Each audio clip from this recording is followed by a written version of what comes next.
In this video, you'll learn more about grammatical range and accuracy for the IELTS academic and general training writing tests. We'll discuss what this includes and the things to consider to get the best possible score. When assessing a response, examiners look for a range of grammatical structures. For Band 6 or higher, it's important that you use a range of sentence forms. Examiners look for simple and complex sentences. Simple sentences are made up of only one independent clause, that is, one subject and one verb or verb phrase. They can be very short or long. Complex sentences contain one or more additional clauses, that is, a main clause and one or more subordinate clauses. A dependent clause doesn't usually stand alone as a complete sentence. For Bands 7 and above, you also need to include complex structures in your writing. These are structures within sentences which use more complex phrasing. They include passive forms, modal verbs, comparative structures, or complex noun phrases.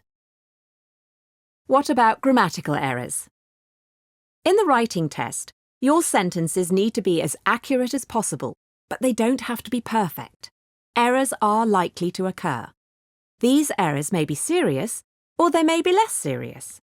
A more serious error, like the one highlighted in yellow, may prevent you from communicating what you wanted to communicate. As a result, it may cause some difficulty for the reader. This can also happen if there are many errors in your response, as highlighted in pink. If errors are frequent and cause some difficulty for the reader, then the score for this criterion may be limited to Band 5. For Band 7 or higher, there may still be a few errors, but they will not impede communication. For Band 8, examiners will also look at whether errors are systematic or non-systematic. Let's look at whether errors are systematic or non-systematic. Systematic errors are mistakes that are repeated. They show that there's a problem using a particular aspect of grammar. For example, where articles like a, an, or the are usually used incorrectly. Non-systematic errors are when you only occasionally get a particular area of grammar wrong. For example, you generally use articles correctly, but occasionally you don't.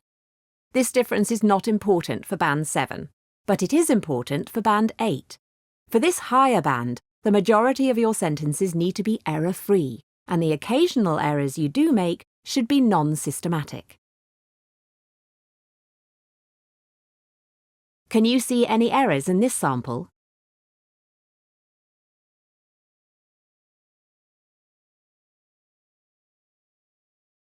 This sample shows a number of mistakes with articles.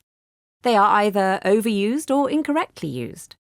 As articles have generally been used inaccurately, the errors are considered to be systematic. Here is the corrected version.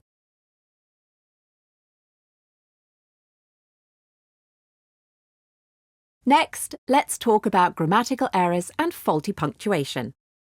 Punctuation is important. For example, it needs to be clear to the reader where a sentence begins and where it ends. If it's not clear, this can affect communication, which can then make your script difficult to read.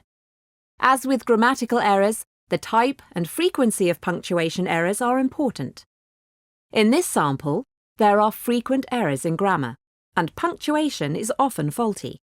These issues combined cause some difficulty for the reader. In this video, we've seen that for grammatical range and accuracy, the following areas are all important: the range and appropriacy of the structures you use, the accuracy of your sentences, the frequency of errors but also the impact of those errors, and finally, how accurate and appropriate your punctuation is. When you take the IELTS writing test, you might make some mistakes. But it is the seriousness and frequency of those mistakes that make the difference. That's why it's important to allow enough time to read through your response at the end and correct any mistakes that you see. Thanks for watching.